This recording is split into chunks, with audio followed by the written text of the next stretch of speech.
I have a daytime job. My daytime job is to protect your generation from my generation.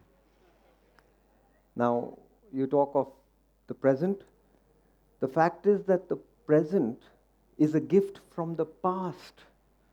And what we're trying to do, all that we're trying to do, is to make sure that my generation in India, which won its freedom, never won it for itself, our parents won it for us, that we don't throw one colonizer out and become colonizers ourselves.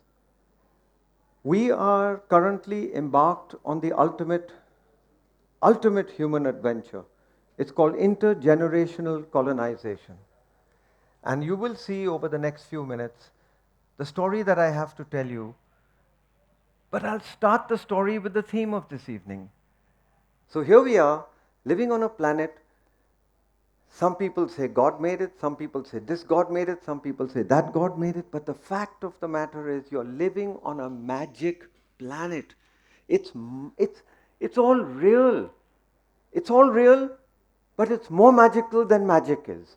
So let me take you on a small journey. My constituency, I have to confess, the average age is 9. So you guys are a little older, but forgive me. Most often I find that when I talk to the 9-year-olds, the 50-year-olds might understand. The 9-year-olds, they get it like that. Okay. Presents for the present. Just a tiny blue marble. That's all she is. Just a tiny blue marble. Everything took place here. All history took place here. All prehistory took place here. All the fossils you see that emerged, everything happened on this tiny blue marble, and we haven't found another marble like this anywhere. And she's alive. She breathes. When it gets too hot like it is now, she conspires to bring carbon dioxide down and does all manner of things to cool it. But the chances are we might be overwhelming it. But forget about the overwhelming for the moment. She's filled with wonder. She's filled with wonder. Right here in this room where we're sitting, there's a spider somewhere that's doing exactly what a tiger does in the forest. And there's a little insect, a mosquito possibly, that's running away and hoping, oh, I don't want to get eaten. Now, the laws of nature are what they are. But you and I, we have two things that must come like a revelation to us. One, she's filled with wonder and real magic. And two, we never created it. None of this was here done by you or by the engineering college or by President Obama or by Trump if he's elected or whoever it is, The fact of the matter is we were gifted this. We were gifted a planet that was functioning. I'm a diver. I was taught to dive by some of the most wonderful people in the world, and going down under the ocean where you only hear your breathing, it feels like you're in mama's womb. It's so beautiful. It is so, so beautiful. And I hope each one of you one day gets a chance to look underground, under the sea, and see what beauty lies there. And it's not just under the sea. Right next to where we are right now were some of the finest wetlands that Mumbai had. You could hear frogs at night, there were dragonflies there were fish coming in, there was all kinds of things. Wetlands, they're alive. If you take a thimble of water and you'll examine it in a microscope, the same things are going on in that thimble of water as go on in the vaster forests that exist. If I could give you a gift right now and tell you how to appreciate the present, it would be the gift of curiosity. Because with curiosity, automatically comes a degree of appreciation. And with appreciation, you get a touch of concern if somebody tries to damage or destroy what you love. And if you are concerned, then the chances are that you will then go out and act and do something about it. Think of a forest. In that little forest there, if I took all the Nobel Prize winners and I synthesized all their intelligence and I put it into one brain, they couldn't decipher 1 square meter of this forest. It is so complex. It interacts with the moon, it interacts with the sun, it interacts with the rain that falls. Some of the forests only get water from clouds. It's just Unbelievable. All civilizations settled around river valleys for a simple thing. Water is the source of life. In India, you cannot go to the source of any river without seeing some form of temple. And this predates Hinduism, it predates the Abrahamic religions. They just collected a group of stones and boulders and they would worship it and say, this is where life began. At this moment in time, I don't know if you can see it, but if you can, there's a little dot here. That's an elephant.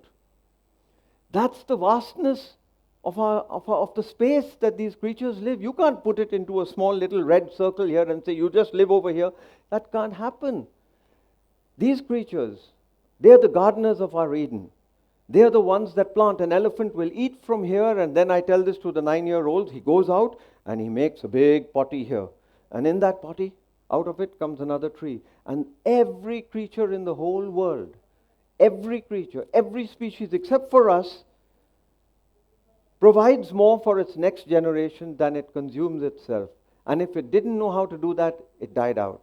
Nature, beautiful, loving mother, is very, very, very, very strict. So, water is the source of all life. And I don't know how many of you realize this, but 75% of all the water that every city, every large city that you can imagine, let's take Chennai, let's take Delhi, let's take Mumbai, let's take Bangalore, let's take... I can keep on going. Where does it come from? You're drinking forest water. Now tell me, if you had just 2 bottles of water and you had to cross a desert, would you take it and throw it down the drain? Would you poison it? Would you destroy it? You'd take care of it so carefully. But we're not looking after, sadly, the forests that feed us, imagining that technology will somehow manage to take care of everything. In those forests live creatures truly great. I mean, this is the largest land mammal that ever lived. It's huge. It's the largest land mammal living on Earth today. And the fact of the matter is, it's also not just great, it's very great. If you've seen 2 tuskers fighting, the power that exists within them, you cannot somehow fathom, and you cannot marry that power to the utter gentleness that exists in the same creature. When you're that big, you don't have to say you're that big. Everybody knows you're that big. I've seen 2 tigers come up to these elephants over there and then just walk away because, hey, you're bigger than I am, If this understanding, if you wish to enjoy today, if you want to appreciate what you have, if you want to listen to the Dalai Lama, His Holiness, and be happy every day, then appreciate the fact that you have been given gifts that you could never buy with money. That cliche, the best things in life are free. They are very, very free. But if you look around even in this hall, now it's not so free. You're buying water in bottles. I mean, what next? My wish for you young kids is, may you never have to drink water from a bottle. May you swim in rivers that you can swim in and drink the water too. You don't need a chemical laboratory to know that. You just know that there are frogs there are dragonflies there are fish there, all over this world. What did we do to be blessed like this? That's a snow leopard. It's the grey ghost of the Himalaya. It's one of those animals that people would go 1,000 miles just to take a look at a distance, far away. Mujhe ek snow leopard. Can I just manage to see a snow leopard? But look what we're doing. The strangest thing. The snow leopard lives in the Himalaya and the Trans-Himalaya and places like this. But because we human beings, we imagine we have become the gods that we've invented, and what we're doing is we're changing the whole plan. We're taking coal out, we're taking oil out, we're taking gas out, and we're changing the composition of that atmosphere, and we are heating it up. Every single creature has something to do. It was given a job to do, but not given a job like, okay, you do that, you do that, you do that. It turned out to be the way it was because it had to survive. And every creature, this one has claws. This one is not as heavy as the tiger, so it can climb trees. So it can also eat monkeys, which they look down and they tell the tiger, you can't catch me, but this one can catch it. Every creature has its own role, and every creature has its own purpose. And not a single creature in the entire world wastes anything. The only ones that know how to waste is that clever ape that turned into us. Okay? Look, let me be brutally honest. My heart goes like, I've seen tigers maybe 1,000 times. Every time I see it, the adrenaline is there and my heart is pumping, not with fear. It's just to ask, what did I do to deserve to see this animal? What did I do to deserve to share this space with this animal? So if you want to appreciate what your present is, then do one thing. The next time you go, and don't do it in a zoo, because that's a very unhappy, very, very unhappy animal. You go out into the forest, whether you see the tiger or not, take a deep breath. Take a deep breath. Just imagine that tiger has exhaled. Maybe 15 minutes later, all the molecules that were inside there were out and you're breathing tiger air. Now, what could be happier than that? And look at these creatures, These are 4 sisters. These are the Talia sisters. We call them the girl gang of Talia and Taroba. These four tigers now all grown up and gone everywhere else looking for territories. But now comes your homework. It's not just enough for you to be young and happy. You've also got to do some homework, and it's called planet management. You have to make sure that your forests and your grasslands and your wetlands and your deep oceans and your rivers are maintained. And who will maintain them? It's the gardeners of Eden. It said, may you live in interesting times. Why interesting times? Because if you look at the successful species on Earth, they've survived like the turtles, they've survived for millions and millions and millions of years because nothing changed. Stasis is the objective of life. Once you have found the means to survive and thrive and look after yourself, and you know the monsoon will come between the 5th and the 7th of June, why are you tampering with it? Between the beauty of things and between the function of things, there's a very close knit. That dolphin there, the river dolphin, is blind. It has no eyes. Now somebody might want to say, oh, poor dolphin has got no eyes. It doesn't need eyes. Its waters more often than not are murky. So it sends out sonar signals and it makes pictures coming back. You know what happens when you go to the doctor and you got a problem and things. It's called a sonography. It makes perfect pictures. But if you start tampering with its world, putting underground pump, it's blind again. It can't hear, it can't see. So we have no respect. We are not good neighbors. And the part of enjoying the present is to be good neighbors. You have no idea how beautiful life is. What you're seeing is a tarantula. Everybody says, spider! But that spider is your pest control expert. This spider is the one, non-lethal, non-toxic, sitting down there, trapdoor, goes in over there, gets his antenna out, little creatures coming up on top, whoop, eaten, gone down, finished, no problem. No issues, no problems, no nothing. Live quietly, and it's only doing nothing but giving this intelligent ape a good life. All of you, around the world, sometimes I wonder, why do we tell our children to go and plant a tree? Oh, it's a feel-good factor. Sure it is. The same way as a hug from mom is a good feel-good factor. But these are the actual gardeners of Eden. Just the process of living.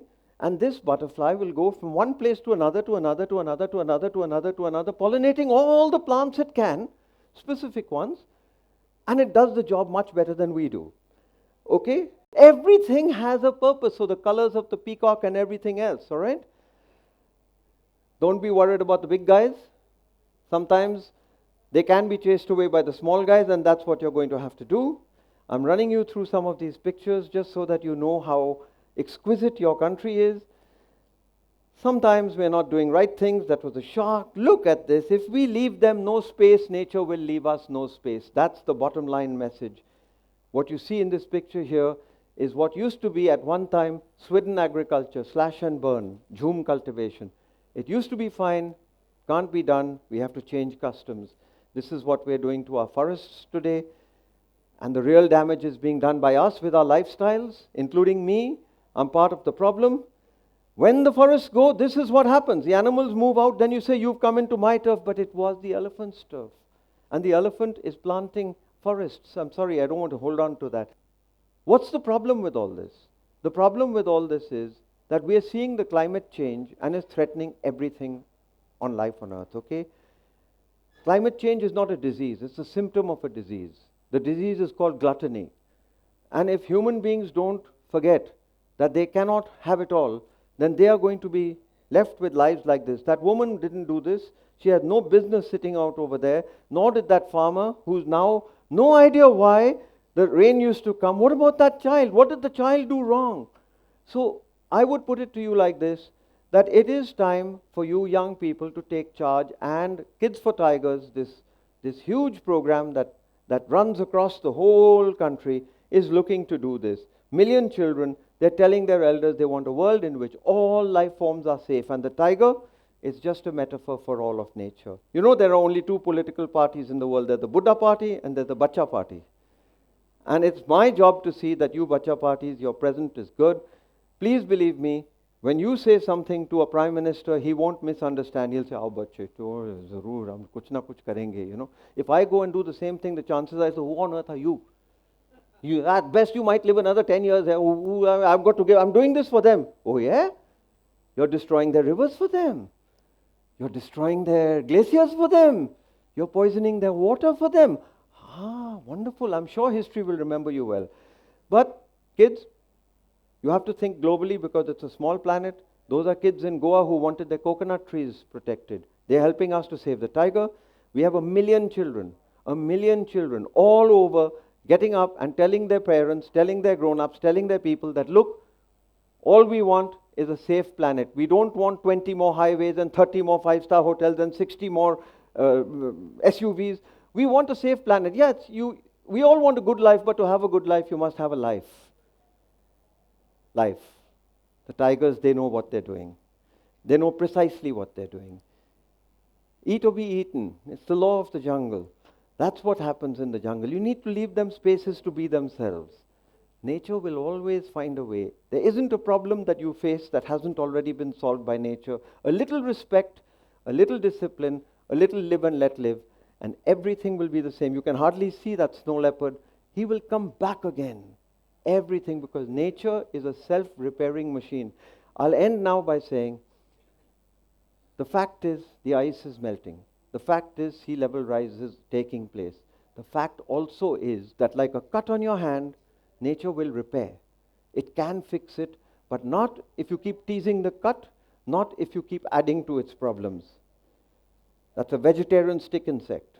It's sitting on that tire, thinks the world is fine, everything will be all right. It doesn't realize what's going to happen when the car moves into first gear. We are that stick insect right now. We think everything is fine, but it's not fine. It's just a tiny blue marble. She's home. And all the children of the world, they deserve better from my generation, my Buddha party. And she's alive. That's all you have to do to stay alive yourself. Look after this beautiful marble. Thank you very much. Thank you, thank you, thank you.